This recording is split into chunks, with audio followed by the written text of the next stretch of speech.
Sortie des pays de l'AES, de la CEDEAO, mobilisation à Bamako, à la place du cinquantenaire, à Koutiala et à Djoila, les populations unies derrière les autorités de la transition. On retrouve Brahima Kone, Youssouf Diakité et Abdul Karim Kaba pour leur compte-rendu. En se rendant à la place du cinquantenaire, la population majoritairement jeune salue et félicite cette décision courageuse et historique des dirigeants de l'Alliance des États du Sahel AES, c'est-à-dire leur retrait de la CEDEAO.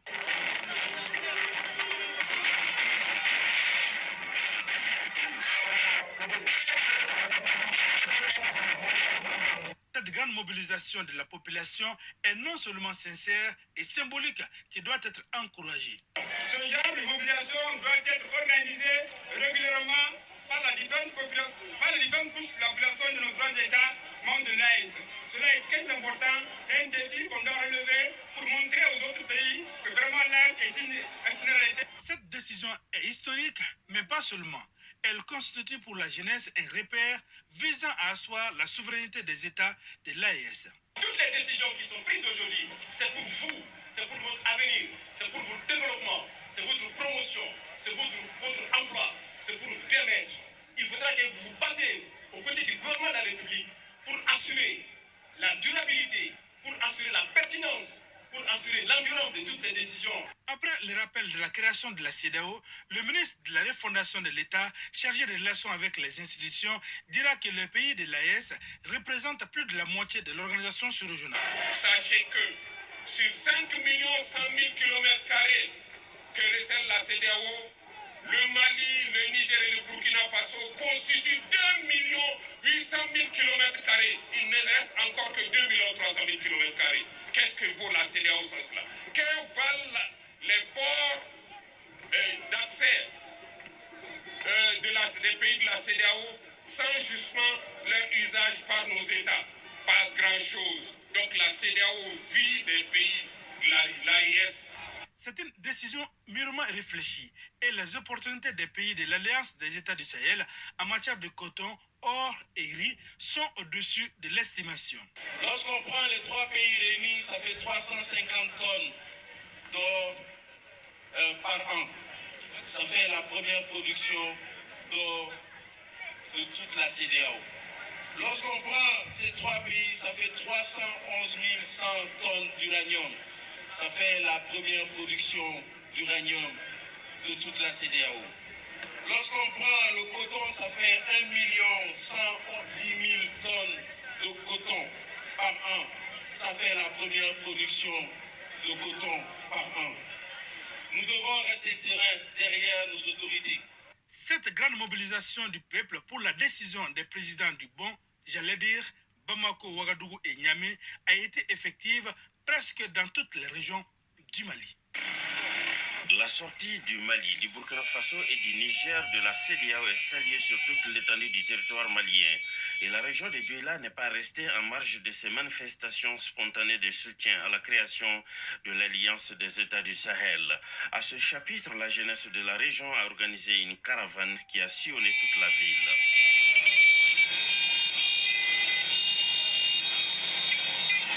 C'est avec fierté que les jeunes ont accueilli la nouvelle. Tout ce que nos dirigeants font, ils font à l'honneur de la jeunesse. Nous avons mené une caravane à travers la ville, une sensibilisation pour dire que nous sommes contents de la nouvelle. Ensuite, un meeting de remerciement des autorités pour les décisions courageuses est organisé. C'est une journée de bonheur, une journée de fierté, une journée d'une autre phase de la souveraineté retrouvée. Souveraineté retrouvée après celle territoriale. Et c'était une volonté manifeste des communautés de l'AES, du Burkina, du Mali et du Niger de se débarrasser, si le terme est trop fort, ça vaut le cas, et de se débarrasser de la CEDEAO tout simplement parce que la CEDEAO a passé à côté, littéralement à côté des missions qui lui étaient assignées. J'avoue que c'est une journée fantastique, une journée qui nous a tous émerveillés. Nous en avons entendu parler, mais nous ne savions pas du tout que ça allait atteindre une telle envergure. J'avoue que c'est un gouverneur très heureux qui est devant vous aujourd'hui Et vraiment, nous vous remercions pour être venus nombreux à cet événement. C'est une manifestation.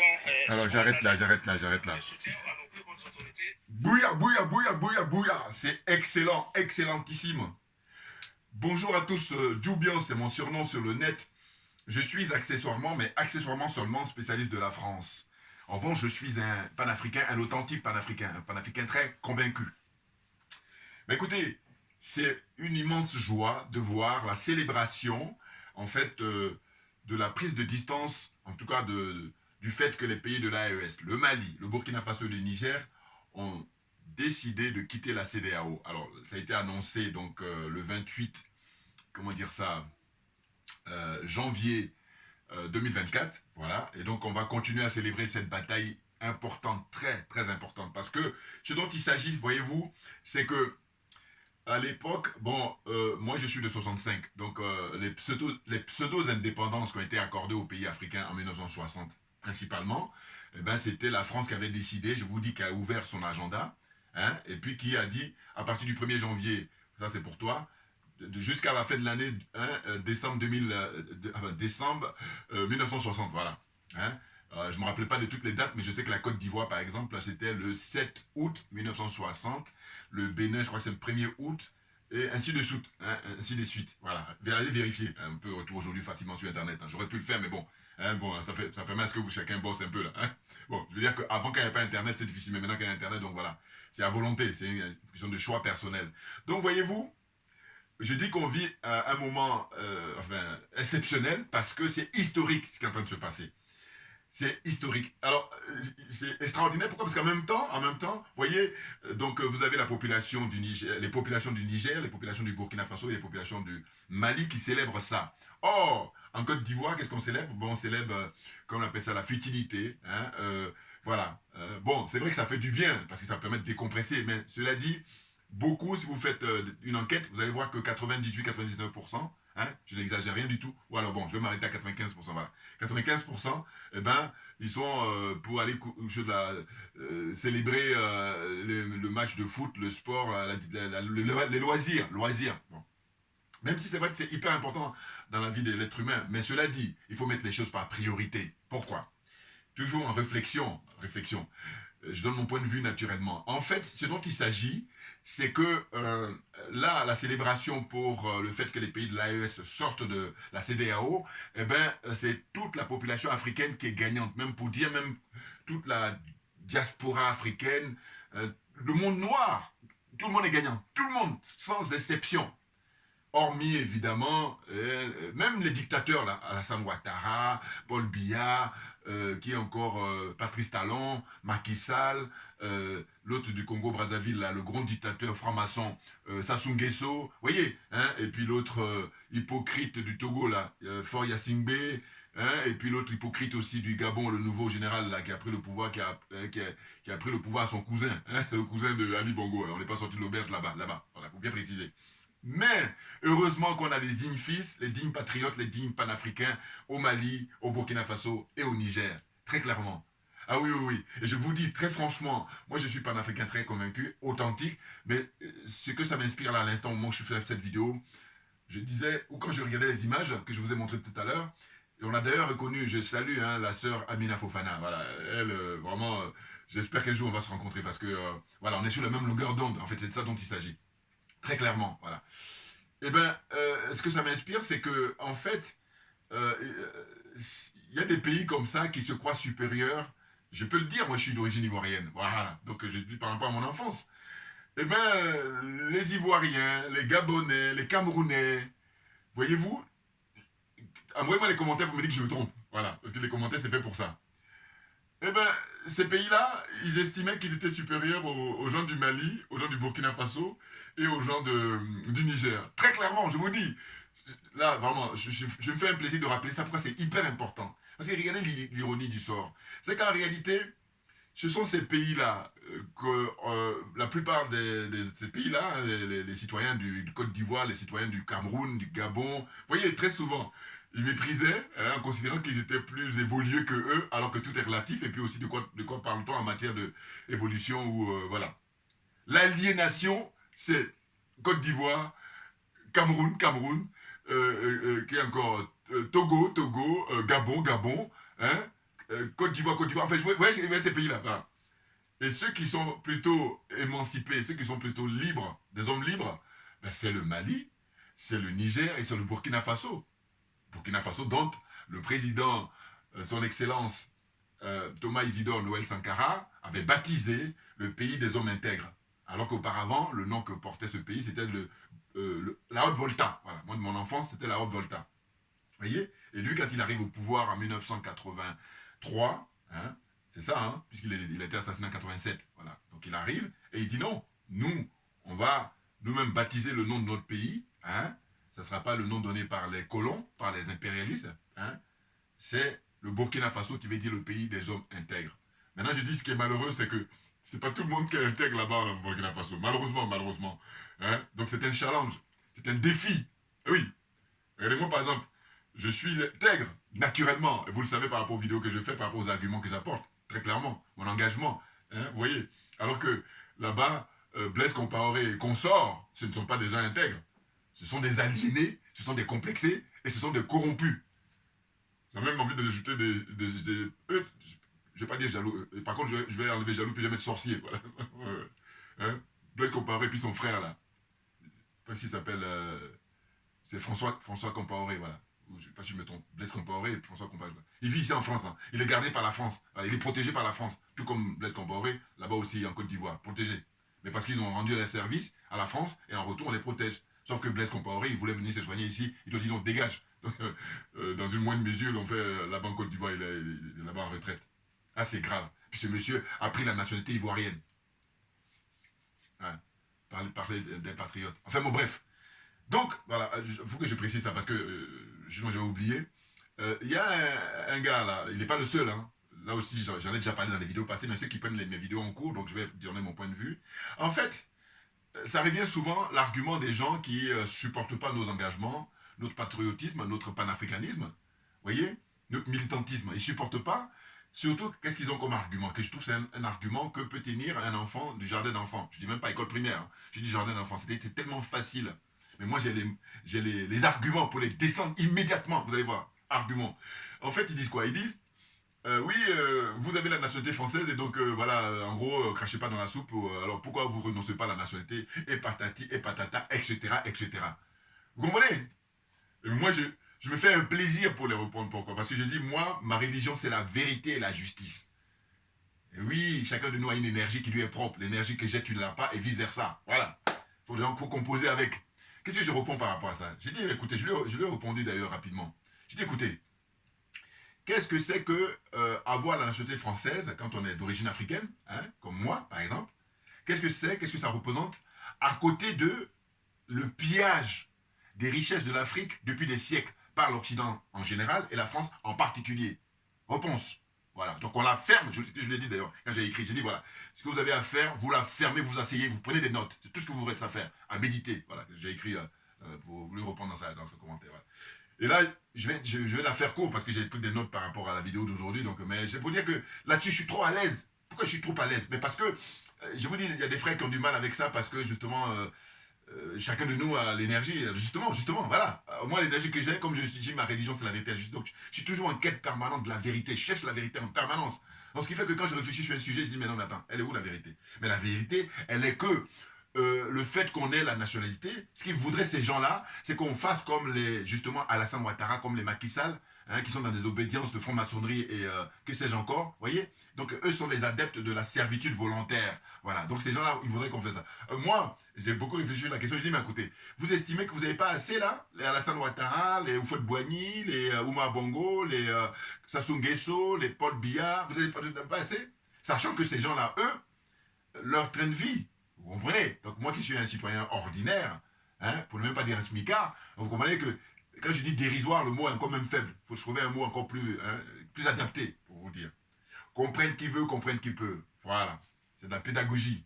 Pour dire que dorénavant, diffuser mes vidéos au maximum dès qu'il soulève ça. Parce que je dis, une fois que j'ai argumenté dans ce sens-là, qu'est-ce que tu peux ajouter de plus? Tu ne peux que la fermer, t'asseoir et prendre des notes. C'est tout ce que tu as à faire. Parce que c'est imparable, les arguments que j'avance. Je dis, le pillage de toutes les richesses africaines depuis des siècles comparativement. C'est asymétrique, un mot que j'aime aussi. C'est-à-dire que c'est pas comparable. C'est-à-dire que ça n'a rien à voir.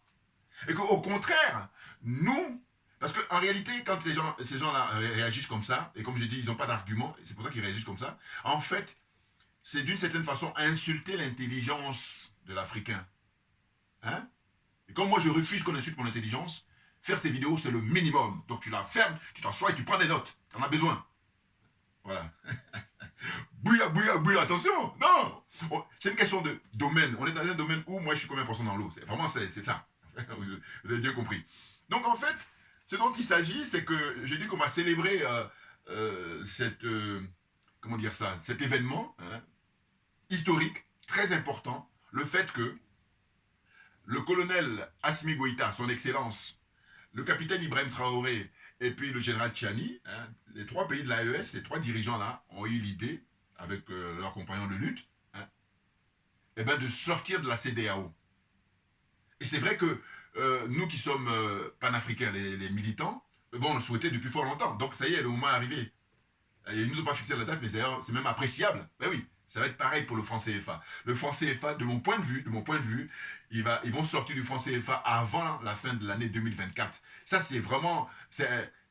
Voilà, je fais un pari. Et je ne suis pas le seul.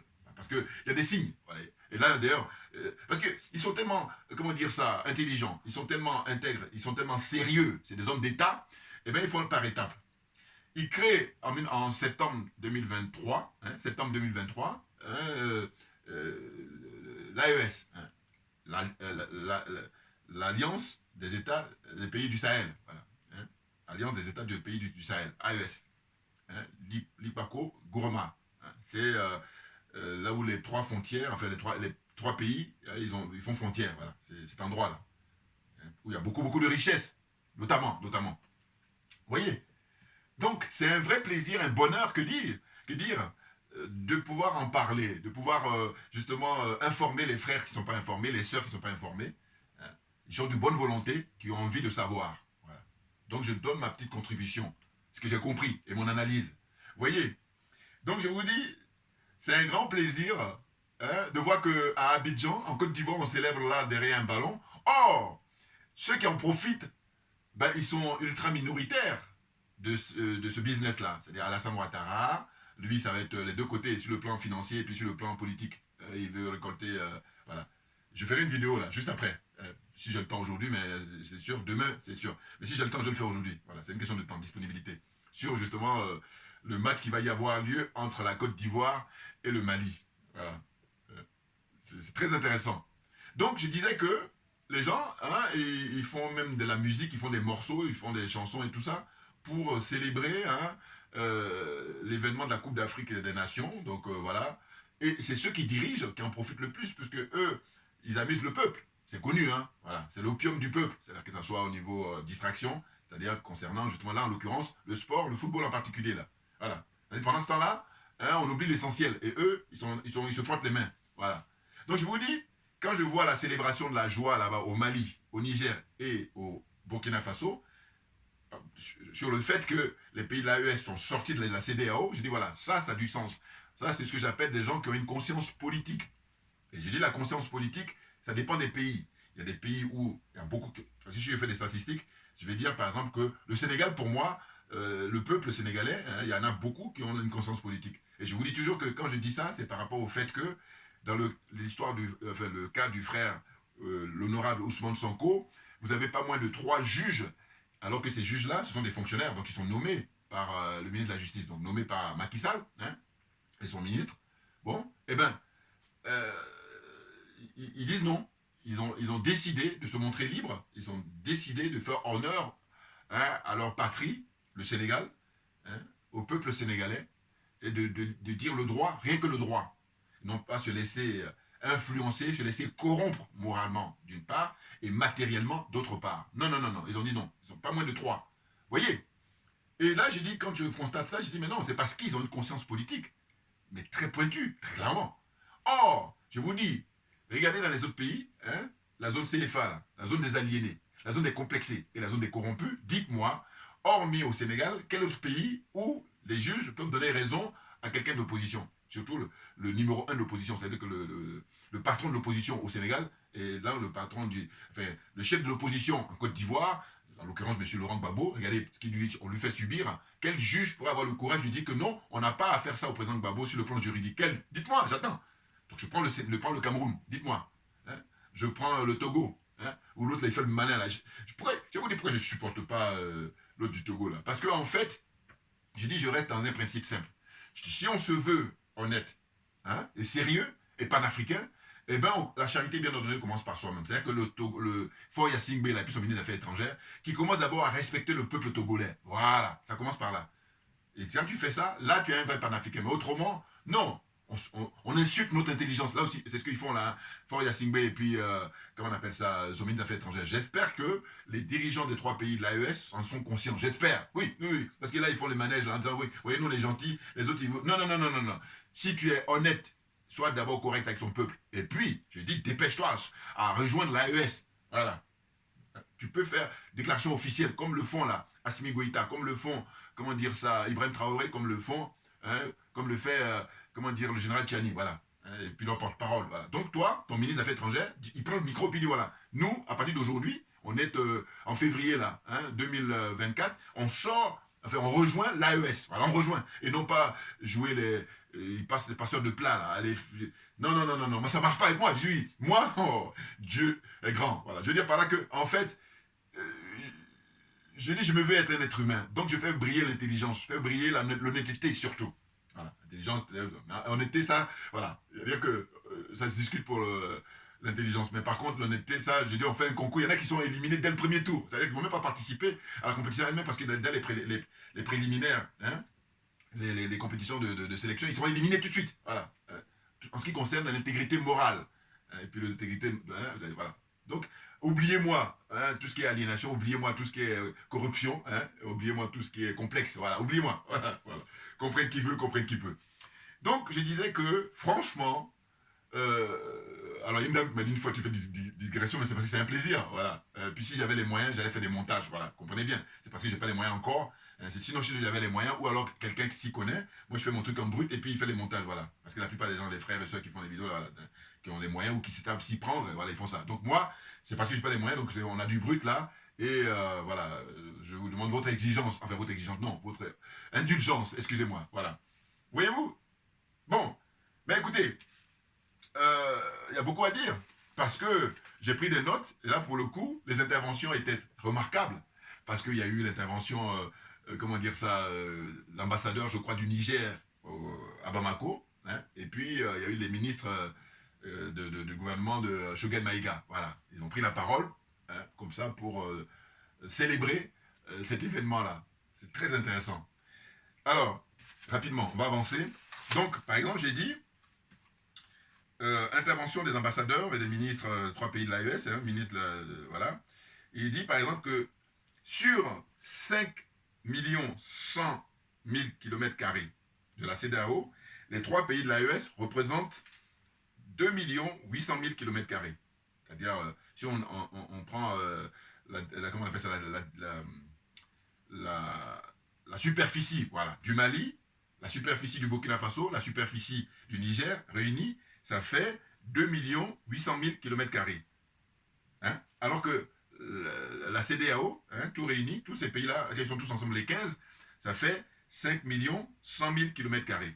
Maintenant, quand on fait la déduction, eh bien, on en arrive à, il reste que 2 300 000 km² pour les 12 pays. Vous voyez la différence, hein? Les 3 pays de l'AES, eux, c'est 2 800 000 km², hein? Alors que les 12 là qui restent, eux, c'est 2 300 000 carrés. Voilà. Là, c'est déjà le premier point. Alors donc il dit, que valent donc les ports, hein, que valent les ports des pays de la CEDEAO sans l'usage par les pays de l'AES? Donc il y a l'exemple du Bénin, il y a l'exemple du Sénégal, il y a l'exemple de la Côte d'Ivoire. Bon, ça c'est moi qui ai ajouté, hein, parce qu'il n'a pas dit ça dans son discours, mais je sous-entends que c'est ça. Hein. Les pays là qui ont les ports, hein, qui sont qui ont des côtes en bord de mer.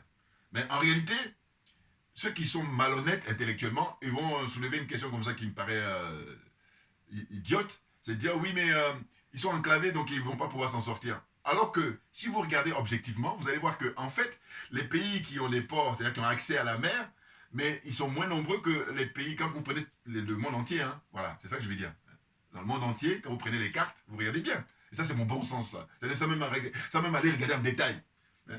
Pour dire quoi? Pour dire qu'en fait, les pays qui sont en bord de mer, hein, qui ont les côtes, ils sont moins nombreux, ces pays-là, que ceux qui sont enclavés. Naturellement. Et ça, c'est flagrant. Ça n'a jamais pas besoin d'aller faire les détails. Donc, une fois que tu as fait ce constat-là, ben, ça veut dire que tu annules, tu as anéanti l'argument qui consiste à dire oui, le Mali, le Niger, le Burkina Faso, compte tenu du fait qu'ils soient enclavés, eh ben, ils ne pourront pas s'en sortir. Non, ça ne tient pas. Très clairement. Hein. Mais simplement, comme ce sont des gens qui sont militants de la servitude volontaire, donc évidemment, dans leur esprit, dans leur fonctionnement, ils sont toujours comme ça pour tourner en rond, voire pour reculer. Alors que nous, on avance. Et on avance maintenant avec accélération parce qu'on a compris. Donc, voilà. Bouya, bouya, bouya. Bon, alors, la suite. Donc, je disais que le Mali était sous embargo, alors que la Chine, bon, ça, je reprends un peu les propos du monsieur qui est intervenu là. Hein. La Chine, la Russie et la Turquie, ainsi que l'Iran, ils fournissaient au Mali et aux deux autres pays de l'AES l'assistance nécessaire, à savoir sur le plan économique, sur le plan militaire surtout, hein, matériel militaire, matériel de sécurité, voilà, et puis notamment par rapport à l'agriculture et tout ça. Ils apportent des aides. Or, la France qui détient ces pays-là depuis très très longtemps, moi je dis toujours que je rêve qu'on puisse, ça a commencé, hein, mais je veux que ça soit officialisé, c'est-à-dire que le procès de la France-Afrique, hein, le procès de l'impérialisme de manière générale, du colonialisme, mais surtout le procès de la France-Afrique. Parce que la France-Afrique, elle est singulière. Oui.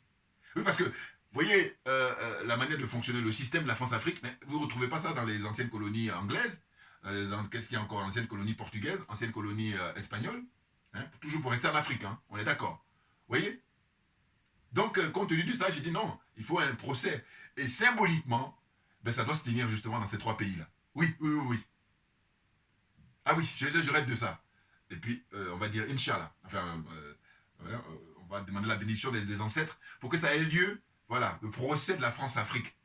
Se tenir en simultané au Mali, au Burkina et au Niger. Ça aura de la gueule. Retransmis en mondiovision. Oh. Je vous dis, c'est question de moyens. Alors qu'il y a plein de des moyens, mais ils sont légers. Moi, je dis, bon, chacun de nous, on a une énergie. Voilà, chacun les domaines. Mais je dis, dans ce cas-là, quand tu as ton frère, ton ami qui est bon, aide-le. C'est ce qu'il faut faire. Le problème, c'est que voilà, ils sont pris là-dedans. Et donc, je dis, je vous laisse à vos vieux démons. Parce que ça, c'est vos projets. Je peux rien. Moi, je fais ce que je peux. Hein. Là, par contre, je peux rien. Je vous laisse à vos vieux démons. Là. Enfin, bon, bref. Comprenne qui veut, comprenne qui peut. Donc, la suite. Donc, d'après le Premier ministre, voilà, il faut que je rappelle ce qu'a dit le Premier ministre Choguel Maïga. Il n'était pas là, hein, mais il avait dit ça une fois. J'ai trouvé ça extraordinaire. Donc, j'ai l'occasion de pouvoir en parler. Il dit, selon lui, la CEDEAO utilise les mêmes méthodes que les terroristes. Vous vous rendez compte? Avec lui, il considère la CEDEAO comme les terroristes. Il a tellement raison. Il donne des arguments. C'est toujours fort argumenter. Il dit, les sanctions de la CEDEAO ressemblent à ce que font les terroristes. Vous voyez, il parle en connaissance de cause, hein, Premier ministre. Bon, puis c'est un intellectuel. Lui c'est un vrai. Voilà, participe à la réflexion. Hein, à envoyer des arguments, à élever le débat. Sortir de l'obscurantisme, éclairer les gens. Voilà, c'est ça un intellectuel. Quand les terroristes arrivent à un endroit, ils font un embargo. Il dit, hein, il a fait le parallèle là. C'est pareil. Pas de nourriture, pas de médicaments, et ils tuent les populations. Voilà ce que font les terroristes. Et l'embargo de la CEDEAO contre le Niger, c'est exactement la même chose. Pas de médicaments, pas de nourriture, hein, vous mourrez, voilà. Voilà, donc c'est des terroristes. Voilà. Terroristes Alassane Ouattara, terroristes Macky Sall, terroristes Patrice Talon. Puis les autres aussi, hein. Hey, Mbalo, là. Mbalo, il a même... Pour moi, Mbalo est insignifiant. Voilà. C'est pour ça que je ne parle pas souvent de lui, si vous voyez ce que je veux dire. Comprenne qui veut, comprenne qui peut. Bouya, on est trop bon. Oh, attendez. Donc j'ai dit, voilà, l'embargo de la CEDEAO, ce sont les mêmes méthodes que les... Comment dire ça? Les terroristes. Dixit Choguel Maïga, le Premier ministre. Voilà. Très bon, il est trop bon. En 1960, voilà, ça c'est moi-même maintenant qui ajoute, c'était la France qui a donné l'illusion, hein, écoutez bien, hein, des pseudo-indépendances en 1960 pour toutes les colonies d'Afrique, hein, à l'exception de la Guinée-Conakry du président, hein, son excellence Ahmed Sékou Touré. C'était le seul, en 1958, qui a été le seul à refuser de rester dans l'Union française. Et vous connaissez la suite. Regardez les images d'archives sur YouTube. Quand le général de Gaulle va sur place pour battre campagne, il a été humilié par le président Ahmed Sékou Touré, justement, en Guinée. C'est le seul. Il a dit non, nous, on veut notre indépendance. Et il a une célèbre phrase, je vais essayer de trouver un peu l'esprit, c'est qu'il dit, nous préférons vivre avec notre dignité dans la pauvreté plutôt que de rester esclave. Voilà, je résume encore. Mais en gros, le fond, c'est ça qu'il voulait dire, le président Ahmed Sékou Touré. Nous préférons la dignité hein, à, comment on appelle ça, la servitude volontaire. Bon, mais dans tous les cas, le fond, il est là. Voilà. Comprenne qui veut, comprenne qui peut, là aussi. Et je vous dis, à l'époque, c'était le jour et la nuit. Vous avez d'un côté Houphouët-Boigny, et puis vous avez le président Ahmed Sékou Touré. Oh, j'ai dit, ils sont à peu près de la même génération, même si Houphouët-Boigny était un peu plus âgé que lui, mais c'est la même génération. Voilà, c'est les contemporains. Eh bien, j'ai dit que, imaginez, moi j'ai toujours pensé à ça, c'est pour ça que je dis que je ne fais pas de cadeau à tous les héritiers d'Houphouët là. Hein. J'ai dit, imaginez, quand le président Ahmed Sékou Touré en 1958 a dit non à De Gaulle, si Houphouët-Boigny s'associait à lui, mais aujourd'hui, au XXIe siècle, on était très bon. Enfin, métro, nucléaire, enfin, nickel. Voilà. C'est-à-dire qu'on était numéro 1 incontestablement. Parce que quand on nous compare avec les pays asiatiques, là, Corée du Sud, et puis Thaïlande, et machin, tout ça, eh bien, eux, ils n'ont pas de base militaire française. Hein? Ils n'ont pas le système de la France-Afrique. C'est pour ça qu'ils ont pu se développer. Alors que nous, la France, comme dit le frère, l'honorable Ousmane Sonko, il dit la France, elle a son genou sur notre cou. Voilà, en termes d'image. Mais moi, selon moi, dans mon expression, je dis simplement que la France, hein, elle a maintenu la tête de ces pays-là sous l'eau. Donc on ne peut pas respirer. Maintenant, il se trouve que le Mali, les dirigeants maliens sont en train de sortir la tête de l'eau hein, pour pouvoir respirer. Les dirigeants du Burkina Faso sont en train de sortir la tête de l'eau pour pouvoir respirer. Et les dirigeants du Niger font également la même chose. Ils sortent la tête de l'eau et c'est ce qu'ils sont en train de faire. Et comme des gens comme Alassane Ouattara, ils voient ça de mauvais oeil, des gens comme Patrice Talon ou des gens comme Macky Sall, eh bien, eux, de leur côté, ils font leur complot hein, pour pouvoir essayer d'assassiner le jeune capitaine, Ibrahim Traoré, entre autres. Et puis aussi le général Tiani. Bon, lui, c'est un vieux de la vieille. Mais je veux dire que le colonel Assimi Goïta, excusez-moi, eh ben, lui aussi, il a échappé à pas mal de tentatives d'assassinat. Vous comprenez? Donc voilà, on est dans cette situation-là. Puis après, quand je constate tout ça, j'ai dit, mais il ne s'agit pas de dire que Kagame est un enfant de cœur, il s'agit de dire qu'il est pareil qu'eux. Voilà. Il n'est pas plus, il n'est pas moins. Voilà. Alors qu'il y a d'autres, les frères, là, quand ils interviennent, aussi bien les frères et les sœurs, ils vont dire, oui, lui, c'est... Non, c'est pas le summum. Ils sont tous pareils. Voilà, il n'est pas plus, il n'est pas moins. Voilà. Argument contre argument. Là, je dis, voilà, si tu ne sais pas, tu t'assois, tu prends des notes. C'est tout ce que tu as à faire. Dans une moindre mesure. Enfin, dans le meilleur des cas, j'allais dire. Écoutez. Donc là maintenant, je termine ma vidéo là. C'était un plaisir aujourd'hui de la faire parce que je vous dis, je ferai une vidéo sur la Coupe d'Afrique là parce que c'est intéressant, les quarts de finale entre la Côte d'Ivoire et le Mali. Donc là, j'ai noté l'intervention en fait de Abdou Kassim Ibrahim Fomba. Je ne le connaissais pas du tout, je le découvre. Et c'est là où tu vois que c'est la Dream Team. Hein. Alors pour moi, c'est ça. Hein. La Dream Team au Mali d'abord, la Dream Team ensuite au Burkina Faso et la Dream Team, comment dire ça, au Niger, même si c'est vrai qu'au Niger, bon, il y a le porte-parole et puis il y a le général Tchani lui-même. Et puis il y a le Premier ministre maintenant qui vient. Au début, il était un peu timide là, mais il a compris qu'il faut se mouiller. Hein. Voilà, il faut être à l'aise. Tu défends tes droits, tu es dans tes droits, donc il faut être à l'aise. Il ne faut pas être coincé. Voilà. Mais il faut dire que ça fait tellement longtemps qu'il y avait la servitude volontaire, il y avait le système de la France-Afrique, que c'est pas évident. On peut comprendre, mais en tous les cas, voilà, il faut y aller maintenant. On est dans l'eau et puis on nage là. Hein. Enfin bon, comprenne qui veut, comprenne qui peut. Donc ce que je disais, c'est que le ministre Abdou Kassim Ibrahim Fomba, il est ministre de la Jeunesse et des Sports et il est chargé de l'instruction civique. Alors là, quand j'ai vu ça, j'ai dit, voilà. J'adore. Ah ben oui, mais c'est ça qu'il faut. Eh oui. L'instruction civique. Eh oui. Parce que je dis souvent, quand les gens disent, oui, il faut mettre beaucoup d'argent pour l'éducation, mais il faut préciser quelle éducation. Parce que si on ne précise pas, on va faire l'éducation occidentale. Voilà. Alors que ce dont il s'agit, c'est d'adapter l'éducation par rapport aux réalités africaines. Voilà. Et Dieu seul sait s'il y a de la matière. Je dis à mon petit niveau, quand je réfléchis, je dis, mais les travaux de l'illustre Cheikh Anta Diop, mais d'ailleurs, j'allais oublier, il y a un frère là qui a fait ça. Ah ben là, j'étais comble. Je l'ai rencontré récemment, ça remonte il y a un mois, pratiquement. C'était à la librairie Taméry. Voilà. Donc je ferai une vidéo pour lui rendre hommage. Parce que lui, il a justement fait adapter pour les enfants les études faites par Cheikh Anta Diop, le professeur Cheikh Anta Diop. C'est excellent. Moi, si vous regardez mes vidéos anciennes, je passe mon temps justement à ressasser ça. Donc, ça veut dire que quand je l'ai rencontré, je dis, mais c'est extraordinaire. Voilà. Donc, oui, parce que j'ai tellement de choses à gérer que c'est pour ça. Mais là, ça me vient à l'instant. Là. Oui. Donc, j'ai dit, mais écoutez, par exemple, là, cette année, ou fin 2023, voilà, c'était ça, on célébrait les 100 ans hein, du professeur Cheikh Anta Diop. J'ai d'ailleurs prévu de faire une vidéo. Toujours pareil, c'est une question de disponibilité. Mais ne vous inquiétez pas, on est là-dessus parce qu'on est dans notre bon droit. Hein, et puis, comme je dis souvent, on lâche rien, mais parce que c'est nous qui avons raison. Donc, à partir de là, il faut être à l'aise, c'est clair. Bon. Donc, alors, pour revenir à ce qu'a dit le ministre, il a fait des rappels que je trouvais hyper intéressants. C'est important de noter. Il dit, lorsqu'on prend les 3 pays de l'AES, hein, et ben lui, il dit 350 tonnes d'or par an. Alors, je ne sais pas si c'est pas trompé. Hein. Bon, là aussi, pareil, il faut me corriger. Je crois que c'est lui qui a raison, mais moi, parce que je me dis, est-ce qu'il ne voulait pas dire 350 000 tonnes, ou alors c'est lui qui a raison. A priori, je dis que c'est lui qui a raison, mais ça me paraît un peu bizarre. Bon, parce que je m'y connais moins, hein, toutes les tonnes et tout ça. Donc, je préfère toujours, comme je dis, chacun son domaine. Voilà. Donc, il a dit, les 3 pays réunis, eh ben, ils produisent 350 tonnes d'or par an. Or, hein, de l'or. Voilà. Et puis, pour le coton, il dit, donc il dit, voilà, déjà ils sont premiers hein, pour l'or, les 3 pays de l'AES, voilà, pour la production d'or, les productions annuelles. C'est énorme, 350 tonnes. Ça me fait bizarre. Moi, j'ai plutôt qu'il voulait dire, j'ai toujours l'impression qu'il voulait dire 350 000 tonnes. Bon, je sais pas. Mais bon, excusez-moi, hein, parce que là, peut-être que c'est moi qui dis n'importe quoi. Je vais bien. Voilà, parce que je dis, pensez bien que, comment dire ça, je ne m'y connais pas dans le domaine, donc voilà. Hein, mais donc, c'est peut-être, a priori, je dis que c'est peut-être toute la raison. Hein, bon. Mais la suite, donc il dit, donc ils sont numéro 1 hein, pour la production d'or. Et puis, 311 100 tonnes d'uranium, voilà. Pour l'uranium, ils sont aussi premiers, les 3 pays réunis, puisqu'ils produisent 311 100 tonnes d'uranium par an. C'est extraordinaire. Ah oui, mais vous imaginez. Et puis, il termine par les statistiques pour le coton.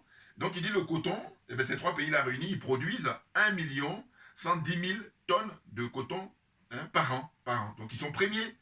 Production de coton, premier production de l'uranium, premier production d'or. Je vous dis, dans quelques années, hein, on va dire, on va pousser à 10 ans. Voilà, maximum, parce que ça va aller très vite là. C'est pour ça que les autres veulent les assassiner, parce qu'eux, ils militent pour le peuple, rien que le peuple, pour la dignité de l'homme noir, l'homme africain.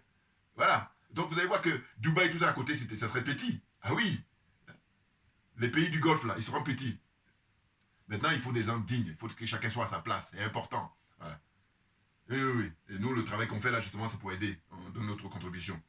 Donc, c'est ça. Hein, ces pays-là sont très importants dans l'économie de la CEDEAO. Clairement. Donc, en fait, comme beaucoup de gens ne s'y connaissent pas, les autres qui connaissent un peu les sachants, là, ils font le malin et puis disent n'importe quoi. Voilà ce que je dis. Les intellectuels africains, entre guillemets, mais surtout les diplômés africains. Parce que autant de diplômés ils le sont, là je ne conteste pas, mais ce que je conteste c'est le côté intellectuel. Non. Je dis ces gens-là font un usage caricatural de leur connaissance et de leur savoir.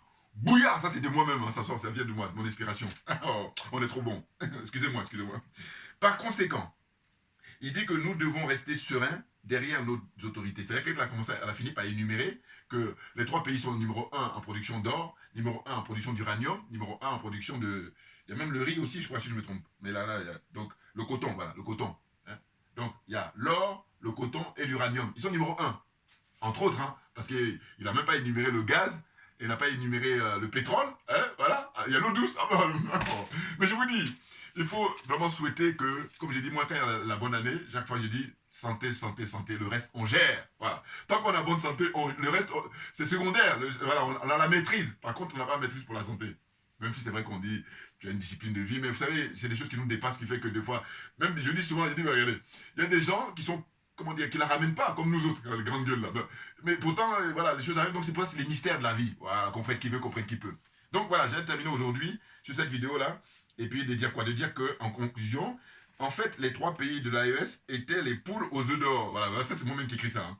C'était les poules aux œufs d'or de la CEDEAO, mais malheureusement, les adeptes de la servitude volontaire ont été dépassés par les événements, très clairement, en suivant bêtement les consignes et les recommandations de la France pour nuire aux Africains et surtout à ces 3 pays-là. Voilà. Comprenne qui veut, comprenne qui peut. Merci beaucoup pour votre attention et puis à très bientôt. C'est un plaisir, c'est une thérapie. À bientôt. Merci bien.